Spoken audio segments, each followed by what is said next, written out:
Welcome to episode 2 of the Diamond Dudes podcast. We are back today and we have a very special guest joining the pod. It is Robbie Hyde, owner of the Monster Territory YouTube channel with Foul Territory, has his own YouTube channel almost at 50,000 subscribers. Get him there by opening day. Robbie, how you doing, man? Good man. Thanks for having me on. It's always fun hopping on these. I love it. So Yeah, thank you very much for joining the show. So, before we get into Major League Baseball stuff, wanted to ask you a quick personal question, just kind of give the viewers a better overview of who you are. yeah. You used to teach full time, correct? Somehow, some way, I got through about 10 years of it, and but yes, that is correct. So Yeah, that's awesome. thank Well, you. tell the fans a little bit about what that's like going from a full time teacher. That's kind of most people just end up doing that the rest of their lives, do that as a career. What was it like shifting from that to now a pretty prominent name in the baseball media space? Honestly, I'll bring you back to the very first day. It was very quiet. That was the weird part for me because I taught elementary school, so those kids are just off the wall to begin with.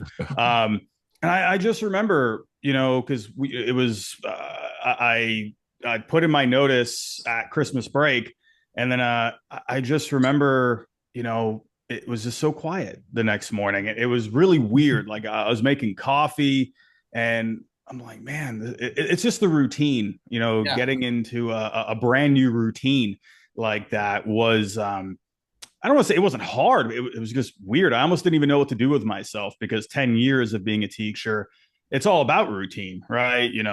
Getting, doing emails when you first show up to work, doing the morning work with the kids, letting them into the classroom is already a hassle in itself.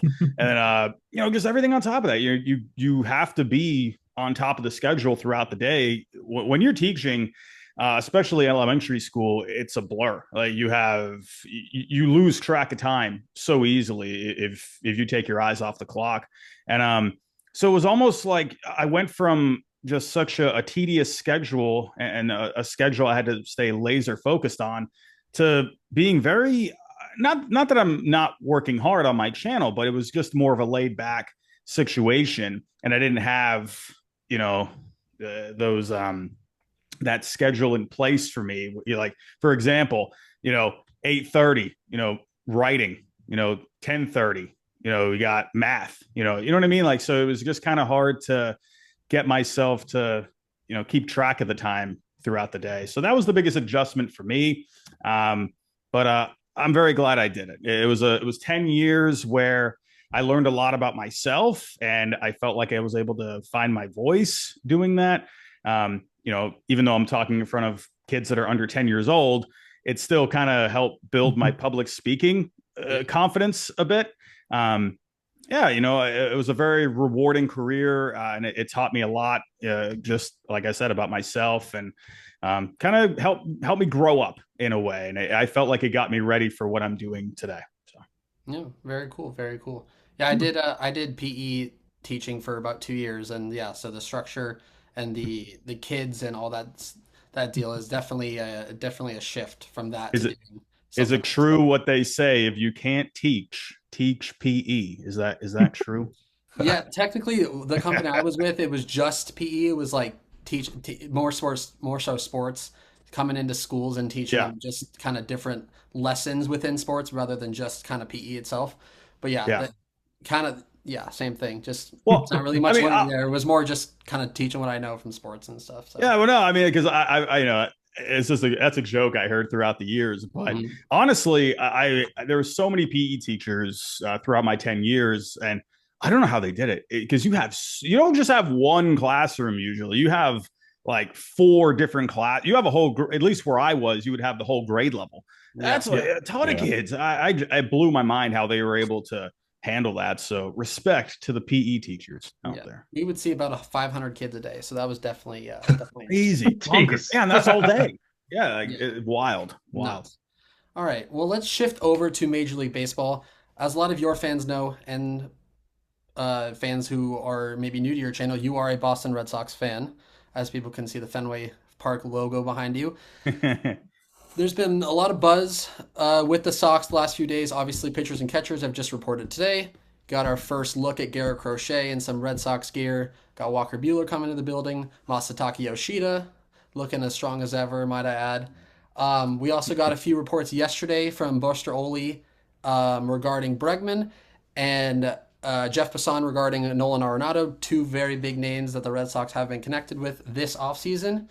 And then we had Alex Cora today discussing that he believes that the offseason is not over, that there's no secret that they are still looking to add. So, what do you believe the current outlook is with the 2025 Red Sox as spring training comes into fruition? And do you see the Red Sox bringing in one of those Alex Bregman or Nolan Arenado, or is it someone else? I think they're very close. I think they're on the cusp of being one of the better teams in the American League. Obviously, Garrett Crochet, it was a huge ad. I feel like people know that was a big move, but I don't. I think there's people out there that still don't realize how big of a move that actually was. It's not every day where you can go out there and add a 5 wins above replacement kind of a guy to the top of your rotation. I mean, your team gets astronomically better when you add a guy like that. And this is a guy, coming in or coming off a season in which it was his first season in the rotation, coming off Tommy John. What he was at right around I think a 4.5 Fangraph wins above replacement. Mm-hmm. And I mean, crazy. And then you're going to be working with Andrew Bailey and the revamped pitching department over there in Boston. I'm expecting huge things from Crochet this year. It's very exciting to add a guy like that. And someone like Walker Buehler too. I look at the intangibles more with Buehler. I feel like he just brings that competitive nature into the rotation. I think that's really going to help feed off onto the other guys, right? Try and get Tanner Houck to even, take an extra or find another gear, right? Brian Bayo, kind of, you need a guy like that, a guy that obviously just won a World Series as well. I think the intangibles with him, it's going to come into play a lot. I think he's going to do a lot for the clubhouse there. And then, but, we're looking at it from a statistical point of view. I just think, this is a guy that got himself right in the postseason, has the good track record. Could we end up seeing, a bit of a Nathan Eovaldi 2.0, where that was a guy coming off 2 Tommy Johns. And I mean, look what he did in 2018, and he's been pretty solid ever since then. So, I wonder if Buehler has that upside. I'm excited to see him. I like the additions to the bullpen, right? Chapman, that's definitely going to help give that big lefty at the back end of the bullpen there. I feel like they, sure, you got some guys that stepped up last year, like Slayton, for example. You also brought in Justin Wilson. I feel like they need another arm back there. Liam Hendricks is a guy that hasn't pitched since 2023. Who knows what's going to happen with him. I would like to see one more addition at the back end of the bullpen. But in regards to the offense, that's the big question mark right now. To me, I see a lot of people say, oh, we're fine. We got everything we need at home. We're right with Christian Campbell. He's coming up the pipe. Marcelo Meyer too. That's a guy that could contribute in the infield. But I feel like they need one more right-handed bat, and I do believe they are going to add that. What you need a guy, like Randall Grichuk was not going to cut it. You didn't need another platoon bat on this roster. You need a guy every day that can bring some impact and some more balance to the lineup. They really need that right-handed bat. And that's why they keep saying that they're looking for one. And I do think they're going to get either Bregman or Arenado. If you were to ask me which way I'm leaning between the two, I'd probably say Arenado, because Bregman, I don't know if the Red Sox are going to take that big of a step when it comes to the money aspect of it. I think he's such a perfect fit. He's always hit well at Fenway Park. And that's another guy, too. If you really want to bring something to the clubhouse, Bregman would be huge for the clubhouse. But Arenado, I think, is a good fallback option because he's going to be less years, most likely, less money. This is a veteran guy that's obviously, been there, done that in the major leagues. But also, I think, too, they really need to improve at third base. Nothing against Rafi. Obviously, the bat is amazing. But, if you really want to try and get better in other ways, I think you could definitely improve the defense on the left side of the infield, especially when, I think a big aspect too, Trevor Story, that's another whole aspect too, these guys that could possibly bounce back from injury. Trevor Story, you don't know what's going to happen with him. So I would love to have a sure glove at third base, because shortstop is I'd say a bit of a question mark moving forward. And then if you got both those guys, I mean, my goodness, like nothing is getting through that infield. So I would love Arenado. I know a lot of people say, oh, the bat's regressing. The guy's 72 years old. But no, I still think there is a decent amount left in Arenado. I'm not going to sit here and say the guy's going to come to Boston and be an MVP. Mhm. But I think put him at Fenway Park. He improved on some of the batted ball metrics towards the end of the year last year.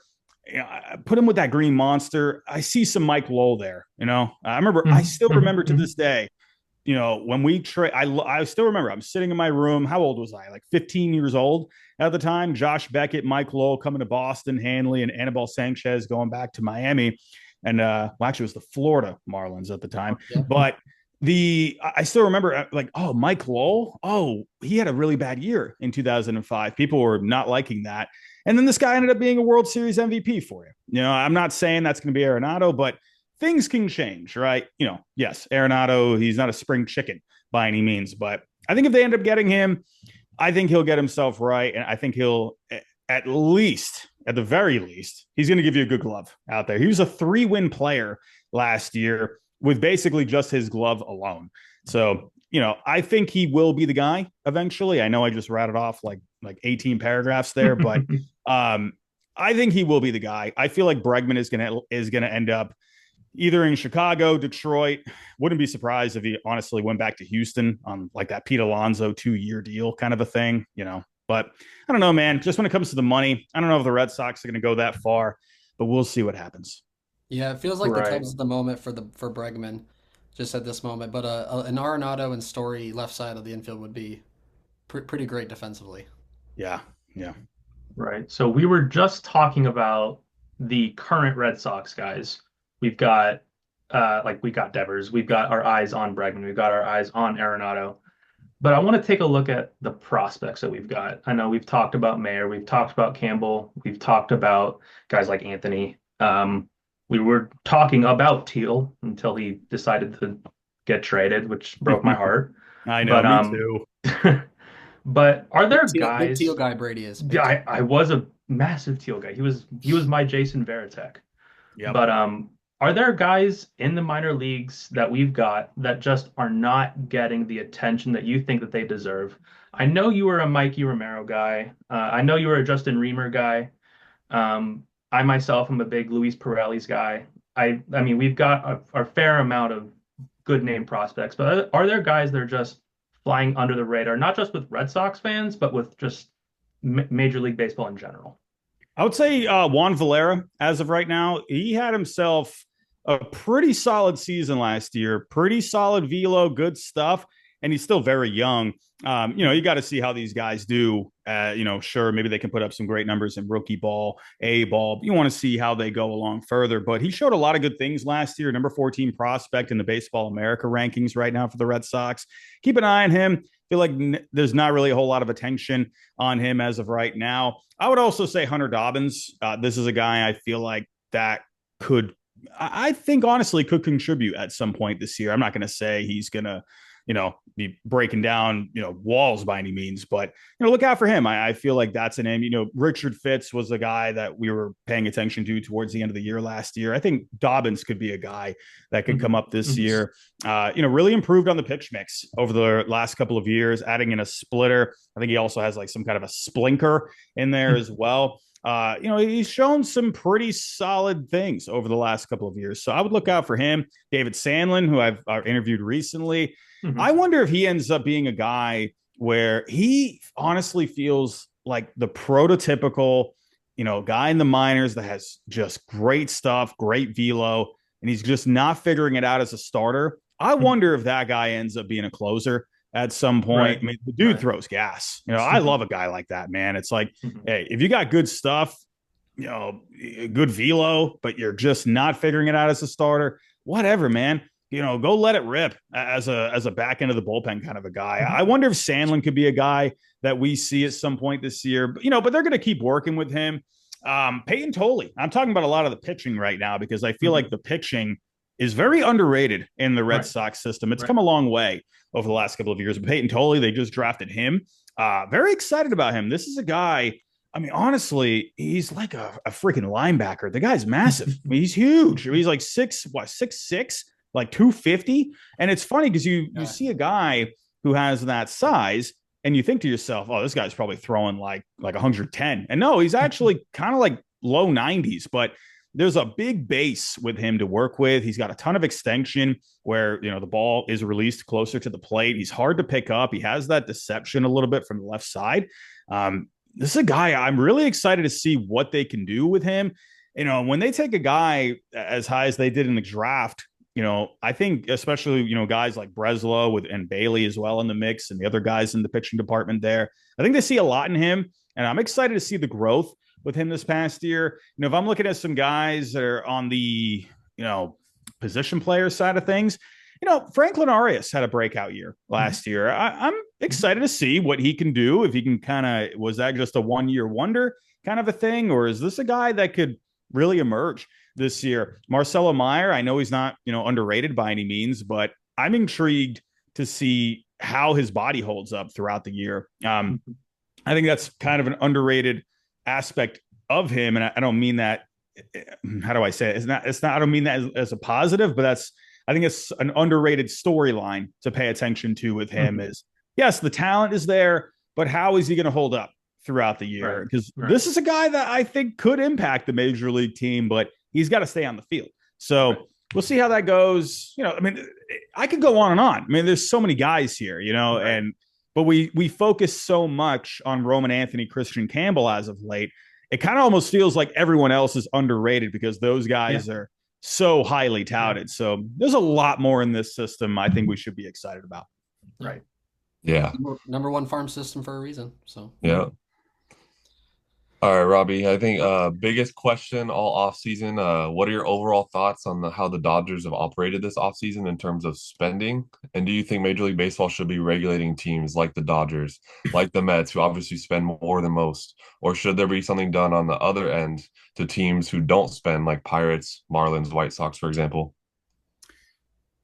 Okay, so the first thing I'll say there, the Dodgers look stupid. Have you guys even just looked at I know you have, but go look again. It's scary. It's really stupid. How ridiculous this team is.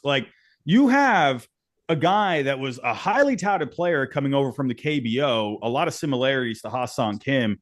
And right now, this guy, he's batting at the bottom of your order. It's crazy. They have, and it's not even just all the talent they have at the major league level. It's the what they have in the farm system. I'm going to share a scary proposition for you. Listen, they got all these guys out in the minor leagues, and I would imagine someone like Sandy Alcantara is going to be available at the deadline. I wouldn't be surprised at all if the Dodgers went out and got him. You know what I mean? They are so good at everything, and it's and I'm one of those where I'm not going to hate, man. I respect it. Listen, if you want to go run your franchise better than everyone else, I'm not going to stop you. Go do it. But it should challenge these other organizations to step up as well. Go figure it out because they've figured something out. To me, I don't like, ripping on people's success, man. If people are figuring it out and they're finding a way to, be successful, I'm not going to hate on that. I'm going to compliment it. You know what I mean? I think that should just be a signal for other teams. Get yourself going, man. Stop sitting back. Bob freaking Nutting. What are you doing, man? If you want to talk about, teams that, like these small market teams, like the Pirates, Marlins, should they get penalized? I can understand where people come up with that argument, but then I think you start running into kind of some muddy waters there, because then it's okay, well, are they just going to spend to spend? You know what I mean? Or it just feels like there could be some issues that could come up with that. Issues that I can't even think of off the top of my head. But I don't know, man. I do think the Dodgers, they're just on another level right now. And I think if there's any team that could repeat for the first time since the Yankees, I think it's the Dodgers right now. They've just done incredible. How many guys did they even add this offseason? It was over 10. Too many to count. Got me around that. Yeah. And then, like I said, if there is a weakness with the Dodgers, it's staying on the field. They do have some injury risk. especially in the rotation. That's why I wouldn't be surprised if they went out there looking for some starting pitching at the deadline, especially with these workloads that they got to pay attention to, like Ohtani coming back to the mound, Roki, obviously. You never know what's going to happen with Glasnow, Snell. He's always got something going on with an adductor. So again, the Dodgers, they're sitting pretty right now, but and this wasn't even quick success. They built this over time, and that's another thing that I respect. This wasn't overnight. It's not like they just had Steve Cohen come into the fold and just drop billions of dollars. I mean, yes, they have done that, but they set up this culture going back to when the ownership group now purchased the team. What was it, back in 2013? Yeah, 13, 14, somewhere around there. Yeah, like they have built this over time, making changes in the organization. Go back to the previous ownership. They never, I think if I remember correctly, they barely spent anything in international signing in the international signing period back in 2012, 2013. They were like one of the lowest teams that spent there. They just made so many good changes throughout the organization, good culture changes as well. Even like little things. Like I remember reading a story where they built, what was it, like a family room, for all the players and their families. You know what I mean? Like little things like that. And that's why you hear these guys say it's a great organization to play for. These guys are at the point in their career where they want to win, and it's also kind of like, when you got something good, why leave? Teoscar Hernandez, perfect example of that. So, man, they've built this culture. It's a place where players want to go, and the word is getting out, and that's why they keep getting these guys. And hey, I tip my hat or I tip my beanie to them. It's crazy what they're doing. So. Yeah, definitely. I think the craziest thing about them is that they just came off a World Series championship, and 2 of their 3 starters that were their main starters in the World Series have departed in Buehler and Flaherty. Yeah. And they're going to be an overwhelming favorite again this year. And I think that just speaks to how well that organization is run. And those starters were questionable even going into the playoffs. Like Buehler had a terrible regular season. Flaherty, like we got at the deadline, who we didn't even know we were going to have him like up until the deadline. So yeah, could have gone either way. And I definitely agree that our biggest rival this season is going to be the injured list. Like that will make or break us for sure. Like last season, like plenty of injuries up and down that roster. We made it work, but it was not easy. Definitely not. And then and to follow up to that question also, do you think the way money is deferred should be altered in any way to level the playing field for smaller market teams? I think that's going to be interesting. I'm going to be honest, like I'm not an expert on that. So like I don't want to give an opinion where I don't really know what I'm talking about. I don't want to talk out of my ass by any means, but I will say this. I think that is something that could come up during the next CBT negotiations or the collective bargaining, CBA, sorry. And I think that could be something that comes up at some point. But a counter argument to it, it's all teams can do it. So, agreed. it's like kind of one of those things where it's like, all right, everyone says the LA deferrals, but I mean, didn't the Blue Jays just do that with Santander? Like, so I don't know. Maybe they put some kind of, little things in there. Maybe, I don't know. Maybe there's like maybe, I don't know. I'm trying to think of the word, like how many times you could do it possibly. Maybe like a limit. Maybe. I don't know. Again, I do think it comes up though at some point. I do wonder. But then again, I wouldn't be surprised at all if that doesn't even come up during the next negotiations. So yeah. All right. And the next thing I wanted to get to with spring training around the corner, pitchers and catchers starting to report. Are there any guys that you've specifically been wanting to see, whether it's like a guy on a new team, prospects fighting for a roster spot, or like guys returning from the injured list, like let's say Shane McClanahan, Spencer Strider, guys like that? Yeah, I mean, honestly, I was just thinking about this guy earlier. I know we're on the Dodgers, but Bobby Miller. I mean, I really want to see what Bobby Miller does. I mean, this guy was so good a couple of years ago. I think he had some knee stuff going on last year, if I remember correctly. Had some stuff going on. He just seemed like a dude that was all out of whack. And and getting back to the Dodgers and their pitching depth. If this is a guy that could figure it out, he could be a huge guy for the Dodgers this year. That's one guy as a bounce back candidate. Ronald Acuna Jr. I'm looking to see what he's looking like. And obviously I love the guys in the new jerseys. It's so funny, man. I think back to when I first started being a fan of baseball, and I would see those. We didn't have Twitter, back then. I make it sound like I'm from the 70s or something, but but really no, go back to, early 2000s, mid 2000s, you had dial-up internet, mom couldn't use the phone while you're on the internet. So I still remember that. And you'd have pictures getting posted on, I remember at the time it was like bostonglobe.com. Well, that's still around, obviously, but you go to bostonglobe.com, bostonherald.com, and you see the pictures of the players that they just signed. And, it was always so exciting. Like, I love seeing that. Like seeing Garrett Crochet today. That was awesome. Just seeing a dude like that. I'm excited for it, and then you brought up Spencer Strider. Yeah. Looking for big things from him. Yeah, I mean, that's kind of off the top of my head right now. Those are the guys that I'm thinking of. But Bobby Miller, as you bring that up, I was just thinking about him a little bit. Yeah, and Blake Snell is already saying that he wants to mentor Bobby Miller because he's seen his potential and he wants to coach him into a guy like that. Yeah. Oh yeah, that guy is so nasty. Hopefully he gets himself right. Yeah, definitely. Yeah, well, if he figures that out, they can go with 8-man rotations because I don't even know at that point. It wouldn't even be fair. Well, I think that is all we got for you, Robbie. We appreciate you so much for joining the podcast episode today. Everyone go and follow him. We'll put all of his socials down in the description. And thank you guys so much for watching. Thank you. Bye. You guys.